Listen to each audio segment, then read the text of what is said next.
नमस्कार श्रोते हो. दीपक रेगे कथाकथन चॅनलवर तुम्ही ऐकताय अभय बापट लिखित ब्लॅकमेल ही कादंबरी. आज भाग दुसरा.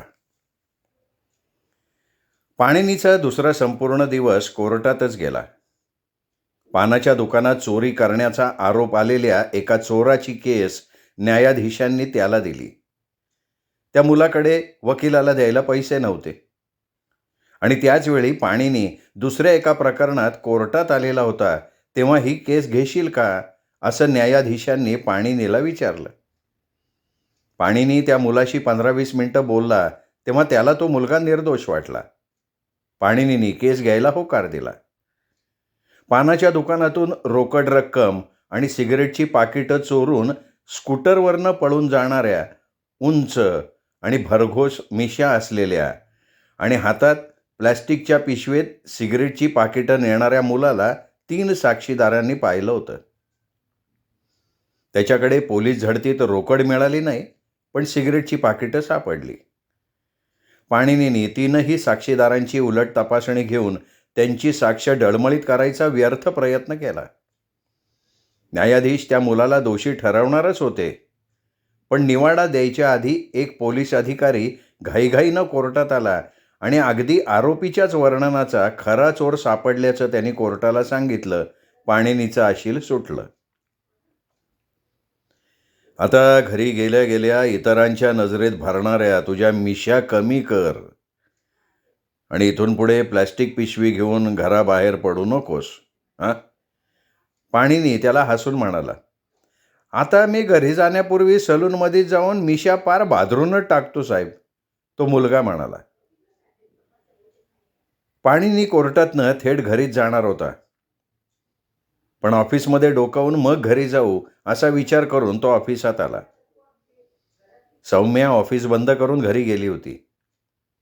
तिने टेबलवर चिठ्ठी ठेवली होती. वर्तमानपत्रात आलेली जाहिरात तुमच्या टेबलवर ठेवली आहे, वाचा. पाणिनी आपल्या केबिनमध्ये आला. समोर जाहिरातीचं पान उघडून ठेवलेलं होतं. 123-321. कोणत्याच सापळ्यात अडकायचं नाही. आज रात्री 9 वाजता हॉटेलच्या गेटजवळ मी टॅक्सीमध्ये असेन. तिथे भेटा. एकटेच, कुणीही बरोबर नको. पाणिनीने चिठ्ठी वाचली आणि कनक ओजसच्या ऑफिसला जायला निघाला. याच्याच मजल्यावर कनकचं ऑफिस होतं. अरे तू आणि तुझं विचित्र अशील. पाणिनीला बघताच कनक ओजस उद्गारला. बोलता बोलता त्यांनी सौम्यानं पाणिनीसाठी ठेवलेली जाहिरात दाखवली. काय प्रगती आहे कनक, पाणिनीने विचारलं. तिने पलीकडच्या व्यक्तीला संपर्क केलाय का नाही आणि तिला पलीकडची माणसं माहिती आहेत किंवा नाहीत, दोन्हीही शक्यता गृहीत धराव्या लागतील असं गृहीत धरून मी कामाला लागलोय. ही जाहिरात मीच दिली आहे पेपरमध्ये आणि हॉटेल बाहेर गाडीत थांबेन असं तिला कळवलंय. तिला शोधायचे ते दुसरे काही प्रयत्न केले असतील असं मला वाटलं होतं. अर्थातच. मी आधी वर्तमानपत्राच्या जाहिरात विभागात जाऊन पहिली जाहिरात कोणी दिली आहे त्या व्यक्तीचं वर्णन मिळवलं, म्हणजे तुझ्या अशिलाचं. कारण तुझा अशिल बाई आहे का पुरुष आहे हे तू मला कुठे सांगितलं होतंस. मग मी डेल्मन हॉटेलला गेलो, पण तिथून माहिती नाही मिळाली काही, म्हणून मी ही जाहिरात देऊन टाकली आणि टॅक्सी घेऊन हॉटेल गेट बाहेर टॅक्सीमध्ये थांबलो. सोबत माझी एक स्त्री गुप्तहेर घेतली. बरं, मग पुढे? मी आणि माझ्या स्त्री गुप्तहेरानं आमचे चेहरे सहज दिसणार नाहीत याची खबरदारी घेतलेली होती आणि टॅक्सी पण अशी लावली होती की सहजासहजी आम्ही दिसणार नाही. आमच्या टॅक्सीजवळून एक तरुण मुलगी गेली, पण तसे इतरही बरेच लोक येत जात होते, पण ही मुलगी 3-4 वेळा टॅक्सी जवळून गेली. ती हुशार होती. तिने जरासुद्धा आमच्याकडे पाहिलं नाही किंवा तसे संकेत दिले नाहीत. पण मग आम्ही कुठलाही धोका पत्करला नाही आणि टॅक्सी घेऊन निघालो. अरे, तिच्यावर नजर का नाही ठेवली?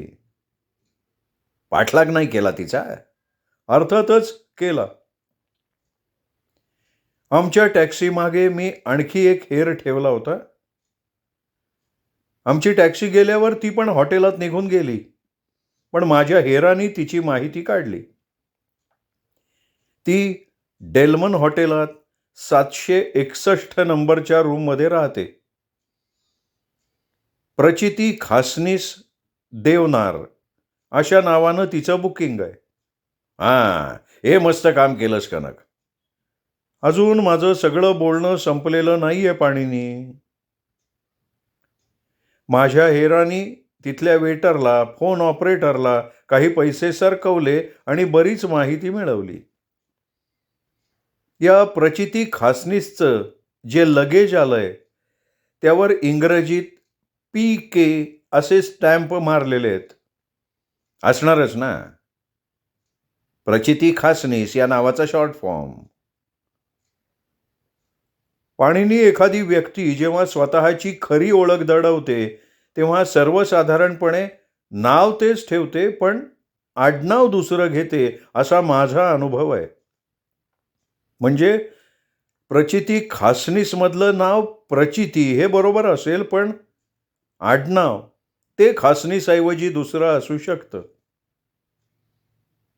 खात्री करण्यासाठी आम्ही ती कोणाला फोन करते याच्यावर नजर ठेवली. हॉटेलच्या रजिस्टरवर तिने तिचा फोन नंबर लिहिलाच होता. आम्ही फोन कंपनीकडून तिने कोणाला फोन केला का हॉटेलात आल्यावर याची माहिती मिळवली. देवनार सिटी हॉस्पिटल या नावाच्या हॉस्पिटलमध्ये तिने प्रयंक पारसनीस नावाच्या पेशंटला 2-3 वेळा फोन लावल्याची माहिती मिळाली.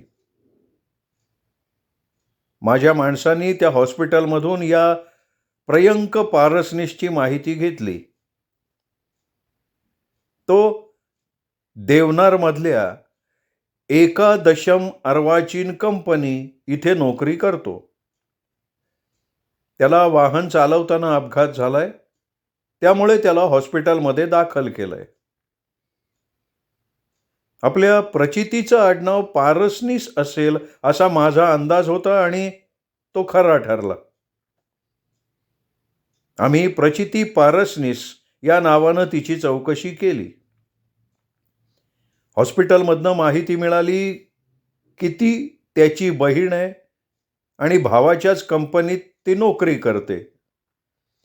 अच्छा, म्हणजे त्या 1 अर्वाचीन कंपनी इथे? हो. भावाला अपघात झाल्याने ती सध्या रजेवर आहे आणि तिच्या कुटुंबात आणखीन कुणीही नाही. अरे, फार सविस्तर माहिती मिळवलीस कनक तू आणि खूप कमी वेळात. पण कंपनीतल्या कोणाला काही संशय नाही आला? आला असेल असं नाही वाटत रे.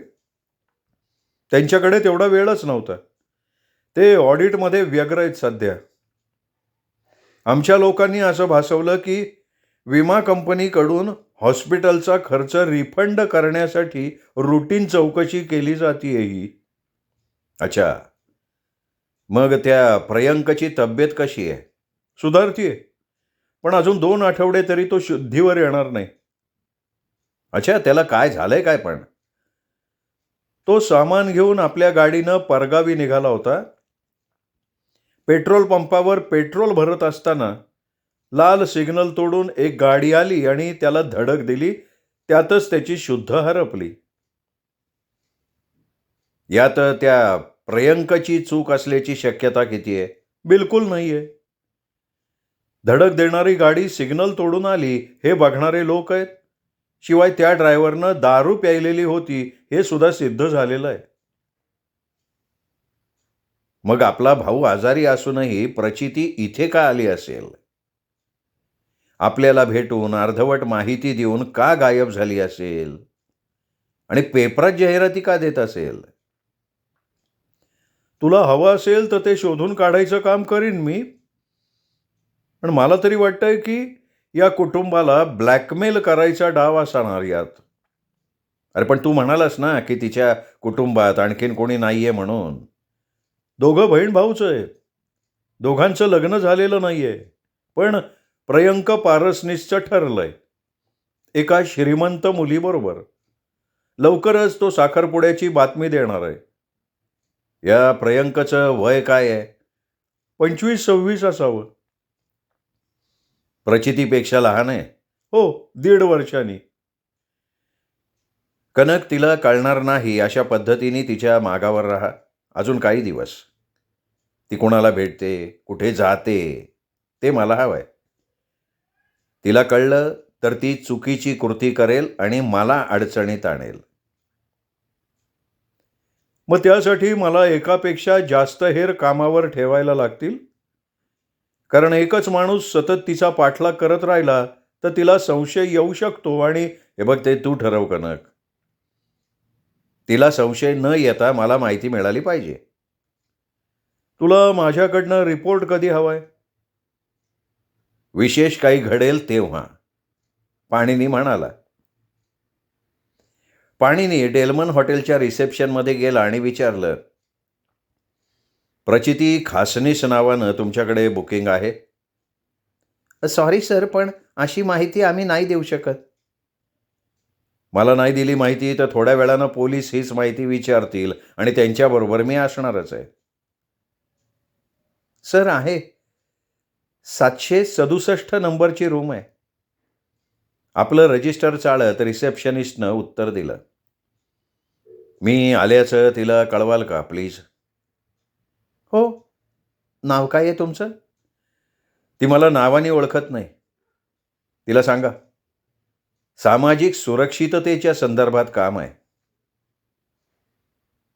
123-321 या नंबरशी संबंधित काम आहे.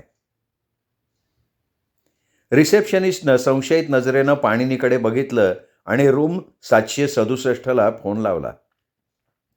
हॅलो मॅडम, तुम्हाला भेटायला एक गृहस्थ आलेत.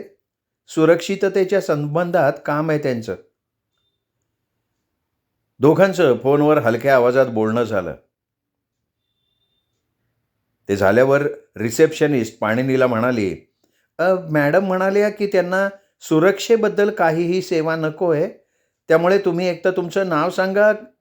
तुम्ही त्यांना 123-321 हा नंबर सांगितलेलाच नाही आहे. तेवढ्यात फोनमधनं विचित्र आवाज आला म्हणून रिसेप्शनिस्टनी पुन्हा कानाला फोन लावला. ओ तुम्ही जा, तुम्ही भेटा त्यांना.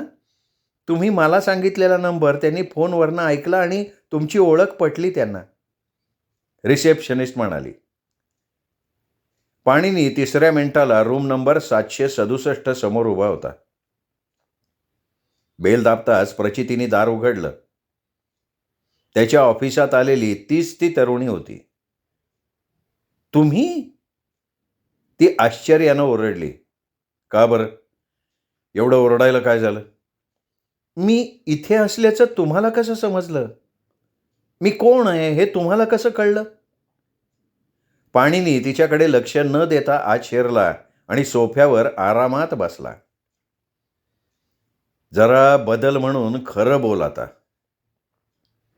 तुझं नाव प्रचिती आहे? अर्थात. प्रचिती काय? काय म्हणजे? म्हणजे आडनाव काय? खासनीस. मी खरं आडनाव विचारतोय. तेच आहे. माझं रजिस्ट्रेशन याच नावाने झालं या हॉटेलात. तुम्ही वर येताना याच नावाची चौकशी करून आलात ना? प्रचिती खासनीसपेक्षा प्रचिती पारसनीस म्हणायला कसं वाटतंय? बरं वाटतंय ना? पाणिनीने विचारलं. क्षणभर तिचा चेहरा सुन्न झाला.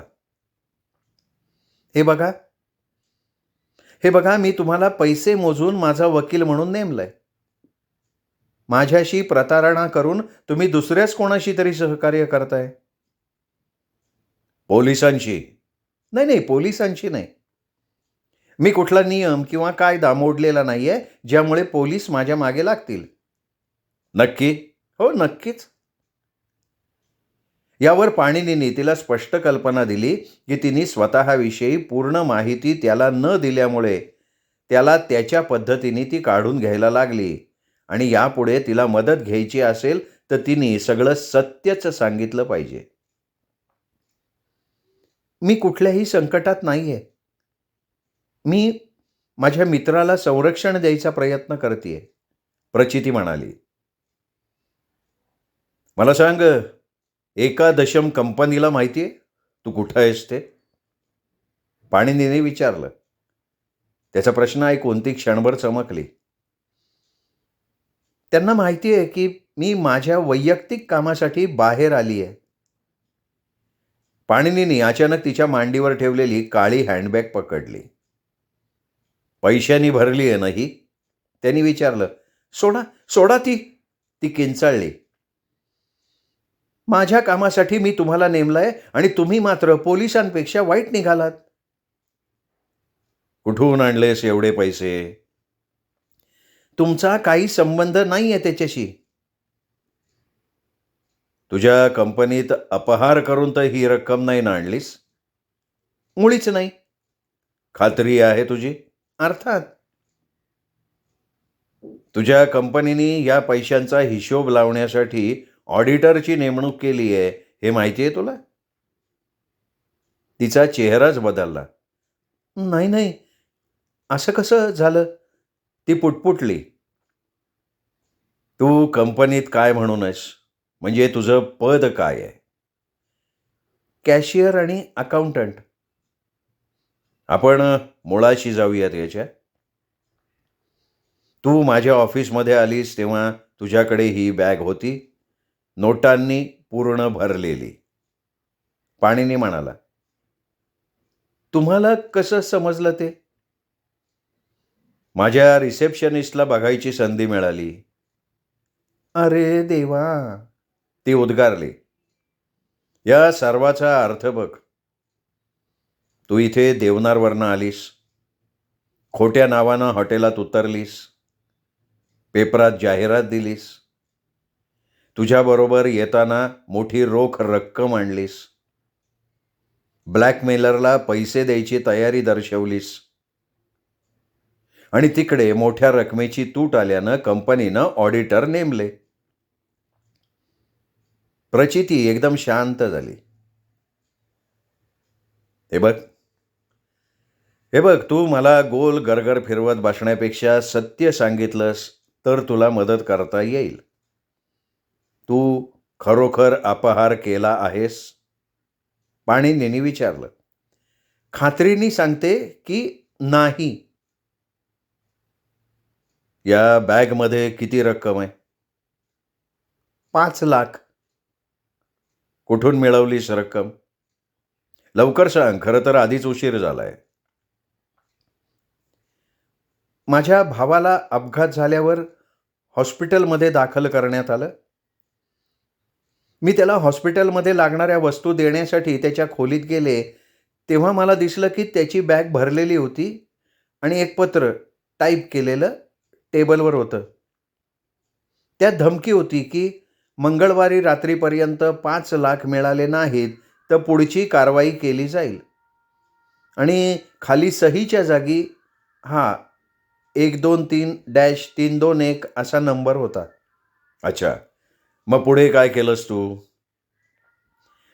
पटवर्धनराव, माझा भाऊ मरणासन्न अवस्थेत हॉस्पिटलमध्ये होता.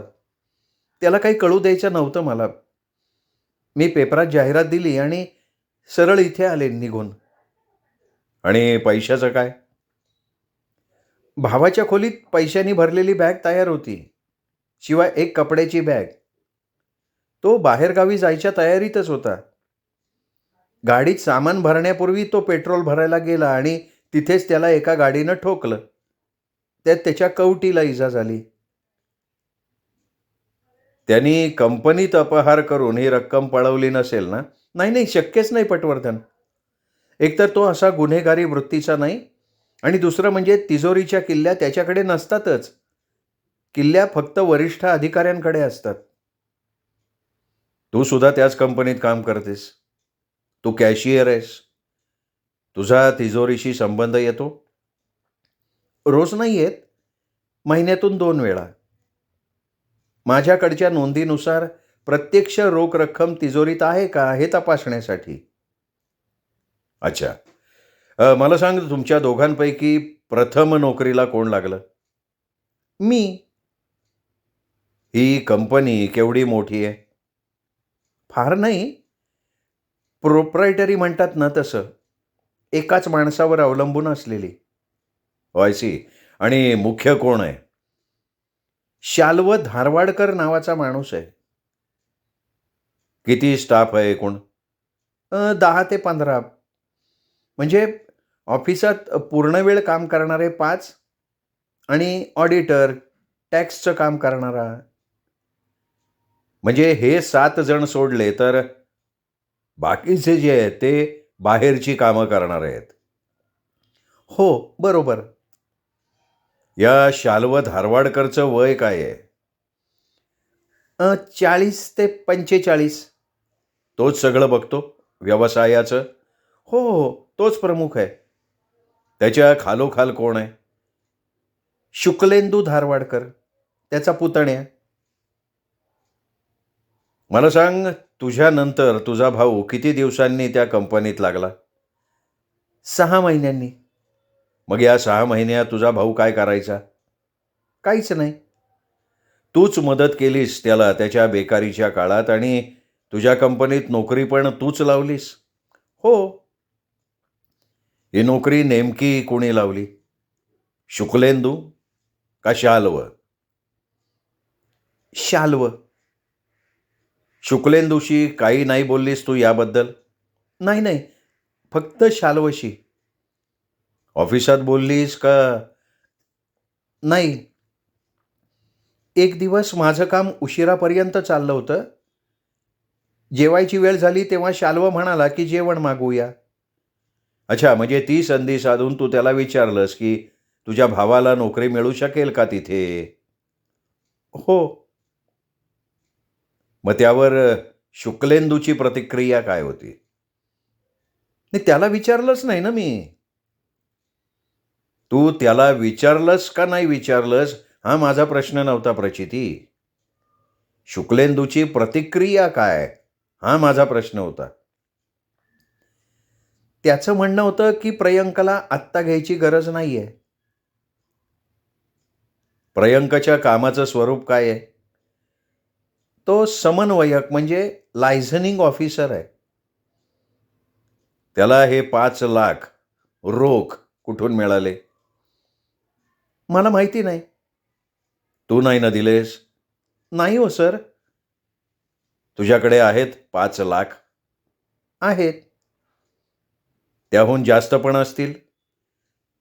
थोडे जास्त आहेत पण बँक खात्यात. पाणिनींनी सर्व परिस्थितीचा आढावा घेतला. शांतपणे डोळे मिटले आणि मग अचानक तिला विचारलं, शुक्लेंदू तुझ्याशी कसा वागतो? मित्रत्वाच्या नात्याने. लग्न झालंय? हो. बायकोला भेटलीस का त्याच्या? कशी आहे? 2-3 वेळा ऑफिसात आली होती ती. ओळख अशी नाही झाली. कशी आहे? स्मार्ट आहे. खमकी वाटते. मी असं ऐकलंय की त्यांचं वैवाहिक जीवन फारसं सुखी नाहीये. शुक्लेंदू ऑफिसातल्या इतर मुलींशी कसा वागतो? ऑफिसच्या वेळेनंतर तो त्यांना मुद्दाम थांबवतो? असेल पण मी ऐकलेलं नाहीये. त्यामुळे नक्की नाही सांगता येणार. तुला थांबवलंय त्यांनी कधी? पाणिनींनी विचारलं. ती अडखळली. पाणिनींनी तोच प्रश्न पुन्हा विचारला. तुला थांबवलंय का त्यांनी कधी? हो. नंतर तुला रात्री जेवायला घेऊन गेला? हो, 2दा. जेवताना त्याचं वागणं कसं होतं? म्हणजे मुद्दाम जवळीक करणं वगैरे? सगळेच पुरुष संधीचा फायदा घेतात पटवर्धन. तू तो अनुभव घेतलास शुक्लेंदूकडून? ती गप्प राहिली. शुक्लेंदू आणि तुझ्या वयात किती अंतर आहे? माझ्याहून 2 वर्षांनी मोठा आहे. शाल्व आणि तुझ्यात किती अंतर आहे? 10-12 वर्षांचं आहे. त्याला तू आवडतेस? हो. त्याचं लग्न झालंय? तो विधुर आहे. त्याचं वर्तन कसं असतं तुझ्याशी? वडिलकीसारखं? नाही, वडिलांसारखं नाही म्हणता येणार. मित्रासारखं. ऑफिसातल्या इतर मुलींशी सुद्धा तो तसंच वागतो. तुझ्याशिवाय किती जणी आहेत? 3 जणी आहेत. हिरण्या आलुरकर, टायपिस्ट. युक्ता बहल, शुक्लेंदूची सेक्रेटरी. इला इंगुळकर, टपाल आणि आवक-जावक, फायलिंग वगैरे हाताळणारी मुलगी. एखाद्याला अफरातफर करायची असेल तर सोपं आहे का? ज्याच्याकडे तिजोरी उघडायचे नंबर्स आहेत त्याला सहज शक्य आहे. आमची कंपनी मोठ्या प्रमाणात आयात निर्यात करते आणि टॅक्स वाचवण्यासाठी बरेच व्यवहार रोखीत करते. 2 नंबरचे व्यवहार. पण याची जी व्हाउचर्स बनवली जातात त्याला माल पाठवल्याची किंवा आणल्याची चलनं नसतात. मी ते बघणं अपेक्षित नाही आहे.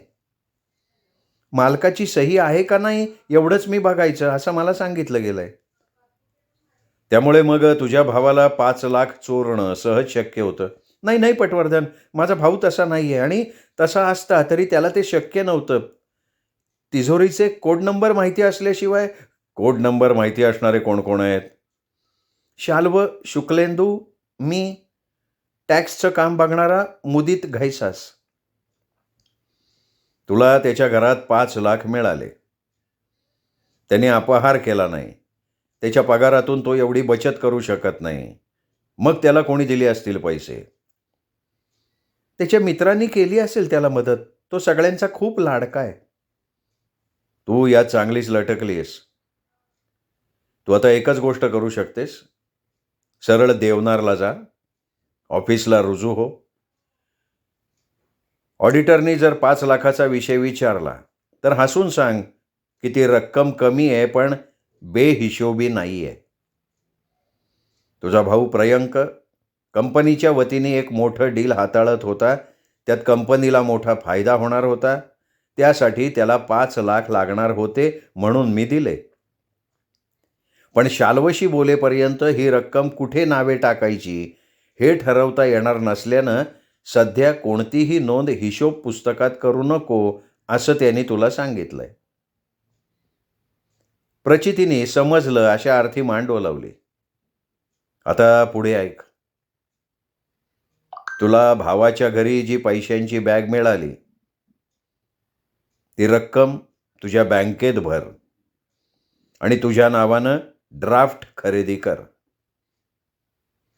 तुझा भाऊ शुद्धीवर येईल तेव्हा सगळ्यात प्रथम तू त्याला भेटणं महत्वाचं आहे. पण पटवर्धन, भावाला आलेलं पत्र ते फार धमकी देणारं पत्र आहे हो. काय केलंस त्या पत्राचं? मी जाळून टाकलं ते. तुझ्यासाठी पेपरमध्ये जाहिरात आली होती. हॉटेलच्या खाली टॅक्सीत बसलेल्या व्यक्तीला भेट अशा अर्थाची. तुम्हाला कसं कळलं? माझ्या व्यवसायाचा भाग म्हणून मी अशा जाहिराती रोज वाचतो. पण तू त्या माणसाला भेटलीस? नाही. मला त्या टॅक्सीत माणूस दिसला होता पण तो एकटा नव्हता. मला तो सापळा वाटला. पाणीनी जरा विचारात पडला. अचानक त्यांनी कनक ओजसला फोन लावला. मला तातडीने एक स्त्री गुप्तहेर हवी आहे. 22 ते 24 वयाची, आकर्षक अशी. तिला डेल्मन हॉटेलमध्ये रूम नंबर 767 मध्ये जायला सांग. अरे माझ्याकडे काय कारखाना आहे का रे पाणीनी? तू सांगशील त्या वर्णनाची बाई. कनकने वाद घालायचा प्रयत्न केला. ती तिच्या हातात हँडबॅग शिवाय काहीही आणणार नाही. ती जवळच्या मॉलमध्ये खरेदी करेल आणि त्या वस्तू डेल्मन हॉटेलच्या रूम 767 मध्ये पाठवायला सांगेल. ती रूम प्रचिती खासनीस नावानी आहे. मॉलमध्ये तेच नाव ती सांगेल. पाणीनी आपलं बोलणं पुढे चालू ठेवत म्हणाला. ती प्रचिती खासनीस असल्याचंच भासवेल सगळ्यांना. म्हणजे वेटर्स, हॉटेलचे क्लार्क, म्हणजे त्यांच्याशी मुद्दाम गप्पा मारेल काही ना काही विषय काढून. आणि आपण प्रचिती खासनीस असल्याची छाप सर्वांवर टाकून खऱ्या प्रचितीला सोडून जाईल. समिधा द्रविड नावाची एक मुलगी आहे माझ्याकडे, तुला हवी आहे तशी. पण ती वयानं जरा मोठी आहे. पण ती वेळ मारून देईल ना व्यवस्थित? अरे नक्की. मग तिला पाठव. पाणिनी म्हणाला, फोन बंद केला. अहो मग माझं काय? प्रचितीने विचारलं. तुला सांगितल्यानुसार तू बँकेकडनं ड्राफ्ट खरेदी कर आणि देवनारला जा. पण माझ्या बॅगेचं काय? सामान घेऊन बाहेर पडताना हॉटेलचे लोक अडवणार नाहीत का मला? मी याच मजल्यावर एक खोली घेऊन तिथे तुझं सामान ठेवीन. नंतर काही काळानं मी तुझी बॅग घेऊन खाली जाईन, रूमचं बिल देईन आणि हॉटेल सोडीन. त्यांना कळणारही नाही की जाताना माझ्याबरोबर असलेली बॅग तुझी होती.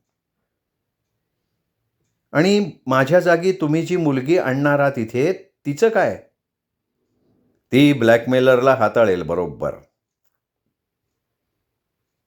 त्या रकमेच्या बदल्यात मी बँकेकडनं ड्राफ्ट खरेदी केला तर मग ब्लॅकमेलरला काय द्यायचं आपण? आपण काहीच द्यायचं नाही त्याला. कारण ब्लॅकमेलरला पैसे देणं ही कंपनीच्या धोरणात बसणारी गोष्टच नाही आहे. अहो पण तुम्ही टाळणार कसे ब्लॅकमेलरचे पैसे? ते मला माहिती नाही आहे. वेळ बघून ठरवीन मी. तू तुझी बॅग भर. मी आता खाली जातो. दुकानातनं नवीन बॅग आणतो. इथेच 7व्या मजल्यावर खोली घेतो. तू इथेच थांब मी येईपर्यंत. वचन दे मला तसं. हो, वचन देते. मुख्य म्हणजे कुठलाही फोन घेऊ नकोस. पाणिनीने तिला बजावलं. नाही घेणार. तिच्या डोळ्यात अचानक पाणी आलं. मी पहिल्यांदा तुमच्या ऑफिसमध्ये आले ना, तेव्हाच मी सगळं सांगून टाकायला हवं होतं तुम्हाला, असं आता मला वाटायला लागलंय हो. बरेच क्लायंट असंच करतात. स्वतःला हुशार समजतात आणि वकिलाला काय माहिती द्यायची, काय माहिती द्यायची नाही, हे ते स्वतःच ठरवतात. तू प्रथम भेटीत मला कल्पना दिली असतीस, तर आपण त्या ऑडिटरच्या पुढची हालचाल केली असती. आता समजा तुझा भाऊ गेला आणि तू बँकेत जाऊन ड्राफ्ट आणण्यापूर्वी पोलिसांनी तुला अटक केली, तर तुझी स्थिती बिकट होईल. पाणिनी म्हणाला आणि तिथून बाहेर पडला. श्रोते हो, तुम्ही ऐकताय अभय बापट लिखित ब्लॅकमेल ही कादंबरी. आज या कादंबरीचा दुसरा भाग तुम्ही ऐकलात. तिसरा भाग ऐकूयात उद्या दीपक रेगे कथाकथन चॅनलवर. तोपर्यंत हाही भाग कसा वाटला कमेंट करून जरूर कळवा.